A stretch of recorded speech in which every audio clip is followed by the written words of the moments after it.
नमस्कार, ये है आपका पसंदीदा शो चक्रव्यूह। मैं हूं आपके साथ मुकेश राजपूत और आज चक्रव्यूह के सवालों के घेरे में है आपके जाने पहचाने प्रिय नेता सुभाष बराला जी, हरियाणा भाजपा के अध्यक्ष। बहुत स्वागत है आपका। धन्यवाद। कैसी चल रही है पार्टी और कैसी चल रही है सरकार? देखिए, पार्टी को भी, हरियाणा प्रदेश की जनता और सरकार को भी बहुत नज़दीकी से और बहुत गौर से देख रही है। मैं समझता हूँ आज के दिन अगर मोटी बात करें तो हमारी पार्टी भी, हमारी सरकार भी बेहतर तालमेल के साथ और बहुत ही बेहतर तरीके से चल रही है। जाहिर है अध्यक्ष हैं तो तारीफ करना आपका फ़र्ज़ है। आपकी जो सरकार है, हालांकि अभी तक करप्शन का कोई बड़ा आरोप सामने नहीं आया, लेकिन बहुत धीमी गति के जैसे समाचार पहले आकाशवाणी में आते थे उसी रफ्तार से चल रही है। देखिए, 2 साल और ये जो लगभग 3 महीने की हमारी सरकार है, मैं समझता हूँ इसने जिस प्रकार के निर्णय लिए हैं और जिस प्रकार से एक हरियाणा प्रदेश जिसको वास्तव में एक लोकतांत्रिक प्रदेश को आगे बढ़ना चाहिए, जिस सिस्टम से आगे बढ़ना चाहिए, जिस तौर तरीके से आगे बढ़ना चाहिए, पूर्व की सरकारों ने वो सारे तौर तरीके बिगाड़ करके रख दिए थे। हमारी जो सरकार बनी, भारतीय जनता पार्टी की सरकार बनी, मुख्यमंत्री मनोहर लाल जी के नेतृत्व में, उसने इस लगभग 26 महीने के कार्यकाल के अंदर उन सारी परंपराओं को समाप्त करके वास्तव में लोकतांत्रिक प्रक्रिया से निर्णय हो और निर्णयों के ऊपर अमल हो, इस प्रकार से पूरी व्यवस्था को बदलने का जो काम किया है, मैं समझता हूँ केवल इस जो हमने तौर तरीके बदले हैं इसके कारण से तो कोई कह सकता है कि बहुत धीरे सरकार चल रही है, लेकिन ये सरकार धीरे नहीं चल रही। वास्तव में जितने बड़े फैसले हमारी सरकार ने लिए हैं इस कार्यकाल में, उस प्रकार के फैसले अगर हम इनके ऊपर वास्तव में गौर करें तो पिछली सरकारों ने नहीं लिए। वो चंद फैसले हैं, जैसे बात हम तबादलों की करें तो तबादले करने में आपकी जो सरकार है वो शताब्दी ट्रेन की तरह नहीं बल्कि बुलेट ट्रेन की तरह चल रही है जी। इतने तबादले आपने 2.25 साल में कर दिए कि अगर बाकी राज्यों से तुलना करें तो वाकई आपको अवार्ड मिलना चाहिए। अफसर पहुंचता बाद में है, उसका बोरी बिस्तरा पहले बांध देते हैं। देखिए, ये मुख्यमंत्री किस प्रकार से बेहतर सरकार चलाए, इनका अधिकार मुख्यमंत्री जी के पास रहता है और उसी अधिकार के नाते उन्होंने ट्रांसफ़र की, एक बात। दूसरी बात ये कि ट्रांसफ़र के कारण से कोई व्यक्ति ये कहे कि सरकार के निर्णय लेने की प्रक्रिया में कहीं कोई बाधा पहुंच रही है, ये इस बात को मैं स्वीकार नहीं करता। आप भी साधारण परिवार से आते हैं, साधारण व्यक्ति हैं और आपकी पार्टी का हर एक व्यक्ति ही साधारण है, चाहे वो नरेंद्र मोदी साहब हो, मनोहर लाल खट्टर साहब हो या बराला साहब हो। एक साधारण व्यक्ति का जब तबादला किया जाता है तो जाहिर है उसके बाल बच्चे भी होंगे, उसके बच्चे स्कूल में भी पढ़ते होंगे, उसे मार्केट का भी पता होना चाहिए। अगर डीसी आपने लगाया तो कम से कम कितने गांव हैं इसकी नॉलेज तो हो जी। लेकिन ये जो कार्यकाल रहा, बहुत सारे डीसी और एसपी ऐसे रहे जिनके अभी तक आपकी सत्ता आने के बाद 9 बार तबादले हो चुके हैं। कुल जो आपके महीने कितने हुए कुल मिलाकर? 26वां महीना। तो 26 महीने में इतनी सारी ट्रांसफर कैसे कोई काम करेगा, कैसे विश्वास करेगा? देखिए, एक बात पे आप गौर करिए, ट्रांसफ़र जो ज़्यादा ट्रांसफ़र दिखाई देते हैं वो दिखाई देते हैं जो सेक्रेटरीट लेवल के अधिकारी हैं। कहीं कोई पोस्ट खाली होती है, बहुत सारे अधिकारी रिटायर होते हैं, उनकी जगह जो ट्रांसफ़र हो रहे हैं, उनकी जगह जो तबादले हो रहे हैं या उनकी जगह जो पोस्टिंग जिन लोगों की हो रही है, की बात कर रहे हैं। देखिए, मैं सभी उसी बात पे भी आता हूँ। मैं ज़्यादा ये इस प्रकार के जो फैसले ट्रांसफ़र के हुए हैं उनके कारण से एक तो संख्या उनकी ज़्यादा लगती है और डीसी और एसपी है, बहुत थोड़े ऐसे डीसी एसपी हैं जिनके जल्दी ट्रांसफ़र हुए हैं, वरना ज़्यादातर डीसी एसपी के लंबे समय उनको काम करने का मौका मिला है। बात एक। दूसरी बात ये, हमारी सरकार की मंशा, मुख्यमंत्री जी की मंशा साफ दिखाई देती है ट्रांसफ़र के मामले में कि हमने सबसे एक बड़ा विभाग एजुकेशन का, शिक्षा का, उसमें ट्रांसफ़र पॉलिसी इस प्रकार की बनाई। मुझे लगता है कि 2 से 4% अध्यापकों को कहीं कोई थोड़ी तकलीफ आई होगी, वरना 96% से ज़्यादा अध्यापकों ने इसके ऊपर खुशी जताई। ये जो सवाल बार बार जनता आपसे पूछती है, पत्रकार भाई पूछते हैं, हम वो सवाल आपसे पूछते हैं। ये जो सरकार है, जैसे मनोहर लाल खट्टर साहब की सरकार कहा जाता है, भाजपा की सरकार कहा जाता है, इसे चलाता कौन है? कोई कहता है इसे संघ वाले चला रहे हैं, कोई कहता है इसे अफसर चला रहे हैं, आप कहेंगे कि इसे राजनेता चला रहे हैं। कौन चला रहा है इसे, समझ नहीं आ रहा है, लोग कंफ्यूज हैं बहुत। जनतंत्र में जनता के मन में क्या चीज़ है, किस प्रकार से उसका विकास होना चाहिए, किस प्रकार से प्रदेश प्रगति के मामले में आगे बढ़े, इस बात को लागू करवाना अफसरशाही के माध्यम से ये मुख्यमंत्री का काम होता है। और फिर मुख्यमंत्री अपनी पार्टी से, अपने वैचारिक अधिष्ठान से, उसके विचार से प्रेरणा लेकर के निर्णयों को लागू करवाता है। और इसमें कोई दो राय नहीं है, इसमें कोई दो राय नहीं है। के तौर पे हम बात करें ना, तो जो संघ के लोग होते हैं या भाजपा के लोग होते हैं, वक्ता बहुत अच्छे होते हैं, बोलते बहुत अच्छे हैं, they are very good orator. लेकिन जो आप बोलते हैं वो वाली बोली समझ में नहीं आती अफसरों को। और बार बार जो आपके नेतागण हैं, आपके कार्यकर्ता हैं, उनके काम होते नहीं हैं, क्योंकि जिस भाषा का आप प्रयोग करते हो वो भाषा तो वो समझते नहीं है। तो आपके पास सिर्फ तबादलों की छड़ी बचती है, वो आप चला रहे हैं। देखिए, ये मैं नहीं कहता, ये बड़े विद्वान लोग भी कहते हैं कि प्रेम से बड़ी अच्छी भाषा कोई नहीं हो सकती। और वो भाषा, चाहे मेरी पार्टी की बात करूं मैं, या मेरी पार्टी की जो सरकार है उसके मुखिया मनोहर लाल जी की बात करूं, हम लोग उसी प्रेम की भाषा से काम करने में विश्वास रखते हैं, करवाने में विश्वास रखते हैं। और हमें इस बात की तसल्ली है कि पूर्व के मुख्यमंत्रियों का जिस प्रकार का रवैया होता था, और एक मुख्यमंत्री उनके परिवार की तो चर्चाएं पूरे हरियाणा में जग जाहिर हैं कि किस प्रकार से अधिकारियों का अपमान करते थे, सरेआम। किसकी बात कर रहे हो? देखिए, एक अब सब लोग समझते हैं ना, आप हरियाणा प्रदेश की जनता इस बात को भली भांति जानती है कि कौन एक इस प्रकार के मुख्यमंत्री रहे। प्रत्यारोप लगाने में कोई, देखिए, मुझे कहने में कोई संकोच नहीं। चौधरी ओम प्रकाश चौटाला की जो सरकार थी उसमें उनके विधायकों तक का अपमान होता था, अधिकारियों का अपमान होता था। उस तरह की सरकार और उस तरह से अधिकारियों से कड़ाई से काम लेना हमारे उसमें नहीं है। वो कहते हैं कि ये जो पकड़ होती है अधिकारियों पे, एडमिनिस्ट्रेशन पे, कि कहो बेटी को और सुनाओ बहू को, तो जब चौटाला साहब बैठते थे तो बात आपसे करते थे, जो 25 अफसर हैं उनकी बात को वैसे ही समझते थे। आप अफसर के कान में कहते हो, फिर कोई नहीं सुनता। देखिए, ऐसी बात नहीं है। देखिए, अगर कोई नहीं सुनता तो इतने अच्छे तरीके से हमारी सरकार आगे बढ़ रही है। चाहे आप इसकी बात करें, नौकरियों की बात करें, पारदर्शिता की बात करें। कितनी नौकरियां निकल आई अभी तक? देखिए, निकली कितनी एक अलग विषय है। हमने जो नौकरियां दी कितने अच्छे तरीके से दी। HCS की जो भर्तियां हुई, आज तक हरियाणा प्रदेश का रिकॉर्ड है। जितनी पारदर्शिता के साथ, जितनी ईमानदारी के साथ हमारी सरकार ने वो नौकरियां दी हैं, ये पूरे प्रदेश में अब तक का जो इतिहास है हरियाणा के निर्माण के बाद से अब तक का, उसमें एक उदाहरण प्रस्तुत इस बात का किया। एक उदाहरण और प्रस्तुत हुआ, क्योंकि आप पार्टी के राज्य के अध्यक्ष हैं, जो जाट आरक्षण का उदाहरण देखने को मिला। और ये सवाल आज मैं आपसे इसलिए पूछ रहा हूँ, उसी तरीके का माहौल हमें फिर से बनता नज़र आ रहा है। आप खुद एक बड़े जाट नेता हैं और जाटों की पार्टी बता रहे हैं रामविलास शर्मा। अटल बिहारी वाजपेयी ने भी आरक्षण देने की बात कही थी राजस्थान में, जब एक सभा को संबोधित कर रहे थे। जाट ही हैं वो लोग जो इस पार्टी की खाट खड़ी करने पे तुले हैं हरियाणा में, सही बात है?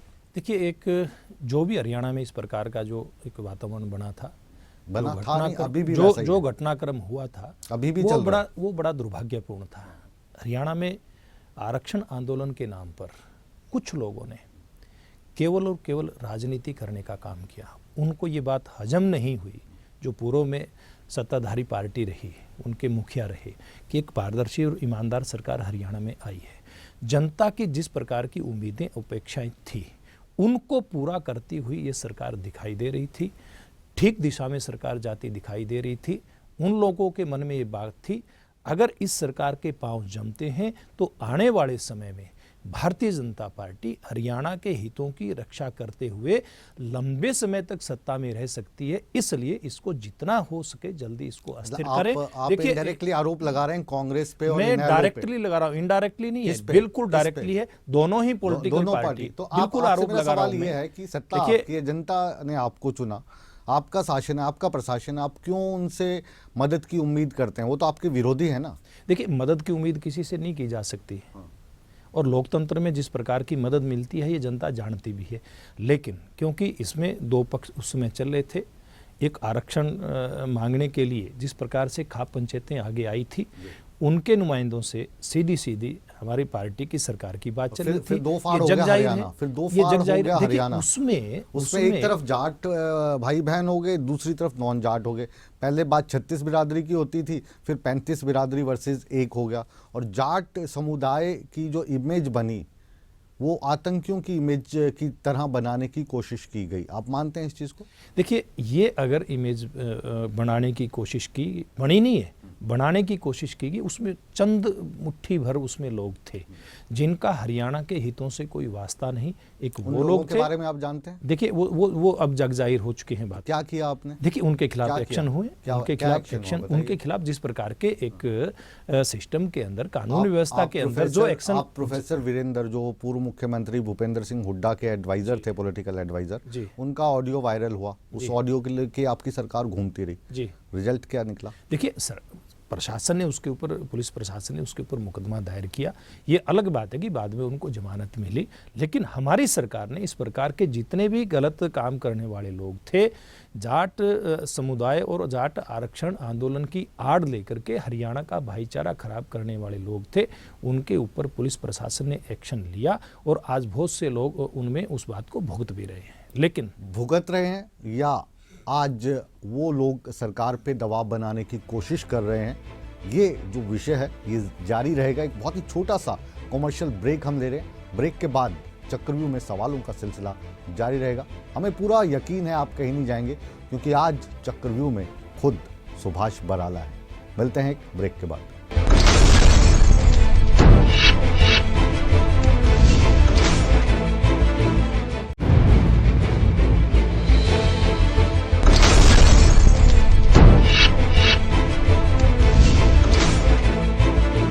ब्रेक के बाद आप सभी दर्शकों का चक्रव्यूह में एक बार फिर स्वागत है। आज चक्रव्यूह में हमारे साथ हैं सुभाष बराला जी। स्वागत है आपका भी एक बार फिर। ये जो जाट आरक्षण का जिन एक बार फिर निकल आया है, ये कौन निकाल लाता है? इस बार तो आरोप भाजपा पे ही लग रहा है। ये चुनाव होने वाले हैं, वोट पोलराइजेशन करने में जो आपकी कला है उससे सब लोग मानते हैं। यूपी में इसका फ़ायदा मिल जाए, यशपाल मलिक को यहाँ पे ले आए कि चलो हो जाओ शुरू, थोड़ा सा ध्यान बटे लोगों का। देखिए, ऐसा नहीं है। ये आपकी बात से मैं सहमत नहीं हूँ कि भारतीय जनता पार्टी कर रही है। यशपाल मलिक पहले भी भारतीय जनता पार्टी के विरोधी लोगों के हाथों में खेल रहे थे। लेकिन जो आज भी आपके जो मंत्री हैं, रामविलास शर्मा, वरिष्ठ जी। मंत्री हैं, जी, वो कह रहे हैं आप भाजपा की टिकट पे चुनाव लड़ लो।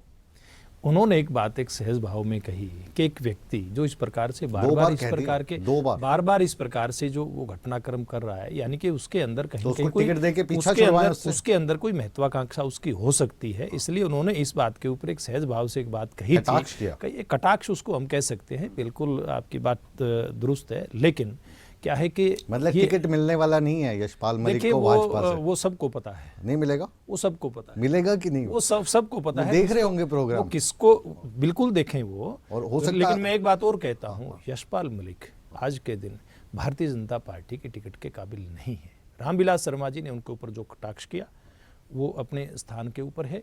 जिस व्यक्ति ने हरियाणा प्रदेश के अंदर एक आग लगाने का काम किया, 36 बिरादरी का जो भाईचारा था पूरे देश के अंदर, हरियाणा प्रदेश के 36 बिरादरी के भाईचारे की, बल्कि हरियाणा प्रदेश नहीं, पूरे उत्तर भारत के अंदर जिस प्रकार से खापों ने एक सद्भाव बहुत पुराने लंबे समय से कायम कर रखा था, उस सद्भाव को अगर खत्म करने में किसी की बड़ी भूमिका है तो वो यशपाल मलिक की है। एक मिनट मेरी बात सुनिए।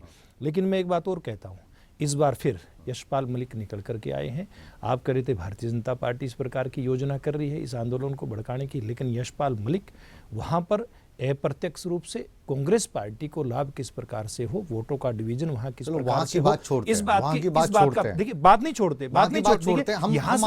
यहाँ से वो कह रहा है कि उत्तर प्रदेश में एक मिनट मेरी बात, आप जाटों के बड़े नेता हैं, पार्टी के आप अध्यक्ष हैं, इतना बड़ा आपका ओहदा है, और आप जैसे लेवल के जाटों में और बड़े बड़े नेता हैं। हम पार्टी को छोड़ देते, भूपेंद्र सिंह हुड्डा बहुत बड़े जाटों के नेता हैं, कैप्टन अभिमन्यु जाटों के नेता हैं, ठीक है। इसी तरीके से लंबी ओपी धनखड़ साहब हो गए, ये जो बड़े बड़े नाम मुझे याद आ रहे हैं, रणदीप सुरजेवाला हो गए।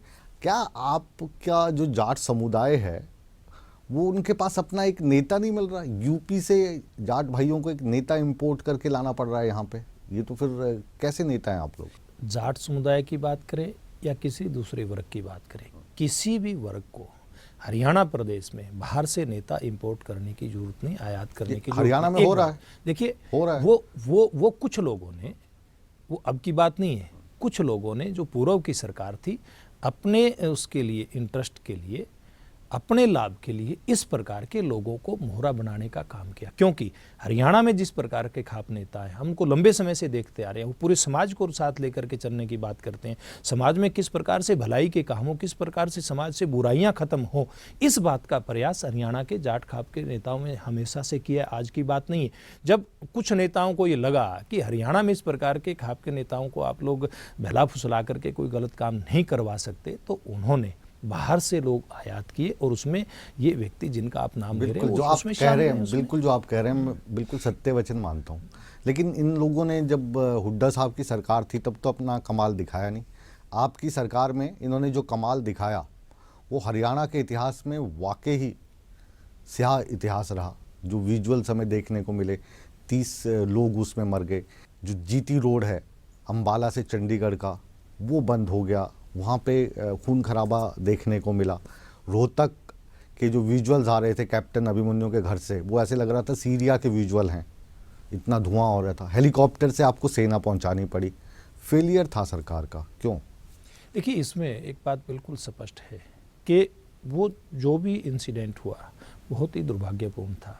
हरियाणा के इतिहास में एक इस प्रकार का हमने पहले कभी जो नहीं हुआ था, वो कुछ लोगों ने, जैसे मैंने पहले कहा, अपने तुच्छ राजनीतिक स्वार्थों के लिए किया। और हरियाणा सरकार ने हर संभव प्रयास किया और माहौल इतना ख़राब हुआ कि उसमें 30 लोगों की जानें तक उसमें गई। देखिए, ये एक इसमें कोई दो राय नहीं, बहुत बड़ा एक गलत उस समय का एक पूरा वो हरियाणा प्रदेश में काम हुआ था, उसमें किसी भी तरह से संतुष्ट नहीं हुआ जा सकता। लेकिन इसमें एक बात मैं ये दोबारा से एक बात दोहराना चाहूँगा कि हरियाणा की खाप पंचायत और खास करके सर्व जातीय खाप पंचायतें जो रहती हैं, उसमें सब जात बरादरी के लोग मिलकर के काम करते हैं। उन्होंने उस समय भी भरपूर प्रयास किया था और आज भी वो लोग भरपूर प्रयास कर रहे हैं कि हरियाणा में भाईचारा किसी भी सूरत में खराब ना हो। आपकी सरकार तैयार है? सरकार पूरी तरह से तैयार किस तरीके से तैयार है, सरकार, थोड़ा सा बताइए हमें। देखिए, सरकार पूरी तरह से तैयार है, प्रशासनिक दृष्टि से भी और सामाजिक संगठनों से मिल करके सद्भाव कायम करने के अभियान से लेकर के भी, दोनों इसके ऊपर काम चल रहा है। हमारे अधिकारियों से लेकर के हमारे सभी चुने हुए नुमाइंदे समाज में आपस में किस प्रकार से तालमेल बना रहे, सब लोग एक दूसरे के संपर्क में हैं। और दूसरी तरफ प्रशासनिक मशीनरी भी अपने आप में पूरी तरह से चुस्त दुरुस्त है। हरियाणा में मैं एक बात विश्वास के साथ कह सकता हूं कि इस बार कहीं कोई गड़बड़ नहीं होगी। चलिए, जाट राजनीति से और जाट आरक्षण से बाहर निकलते हुए हम बात करते हैं हमारे सबसे परम मित्र अनिल विज साहब।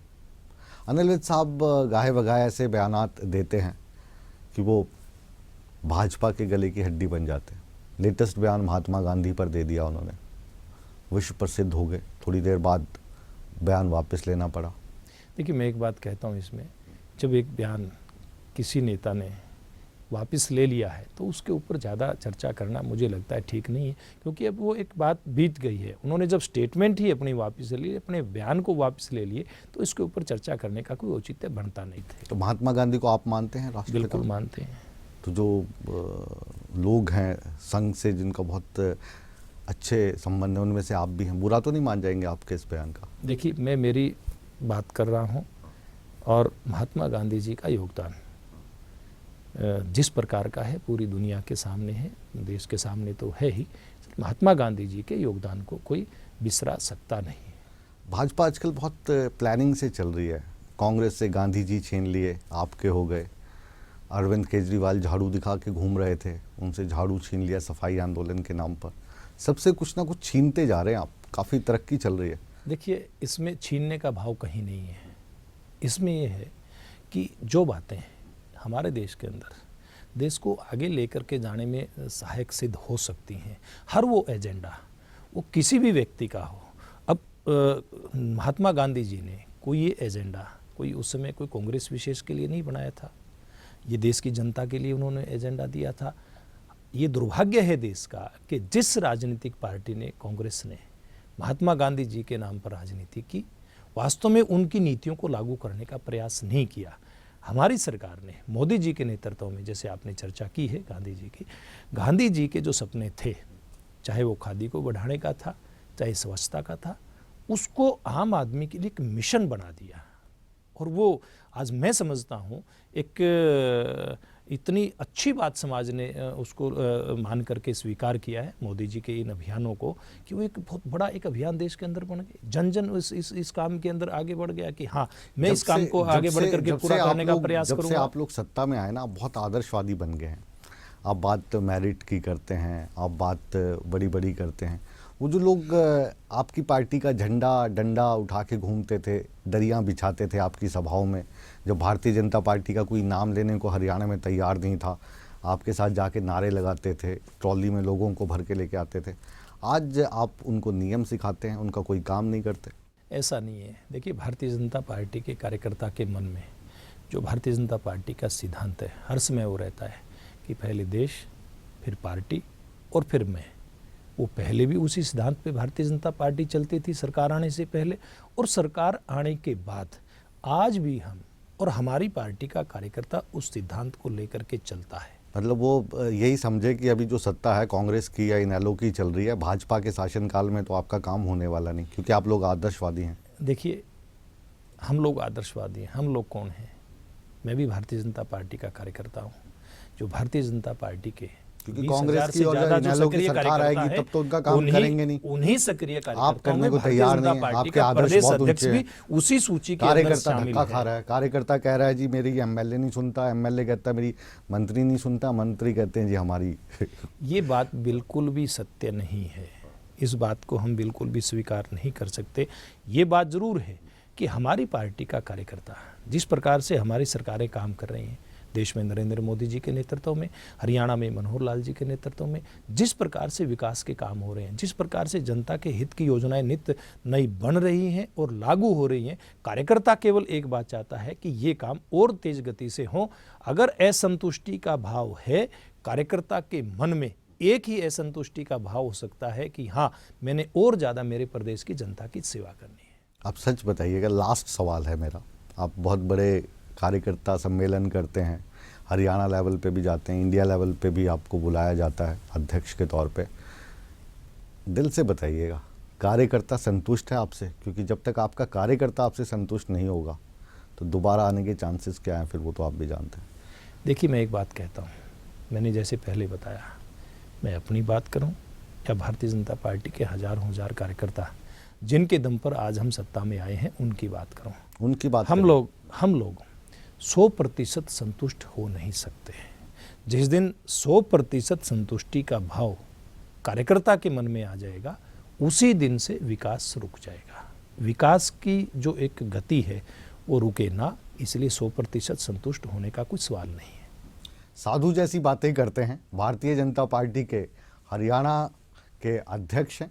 अब हमारे सवालों का कितना इन्होंने सही जवाब दिया और कितना हमें घुमाने की कोशिश की अपने साधु जैसे बोल कर, ये हम समझे ना समझे, आप ज़रूर समझते हैं। तो आने वाला समय कैसा होगा और सुभाष बराला ने हमारे सवालों के जवाब जो दिए वो कैसे थे, इसका फैसला हमेशा की तरह हम आप पर छोड़ते हैं।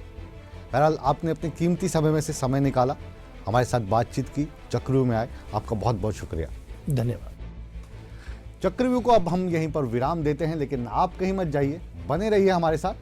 खबरों का सिलसिला हमेशा की तरह ईटीवी पर बदस्तूर जारी है।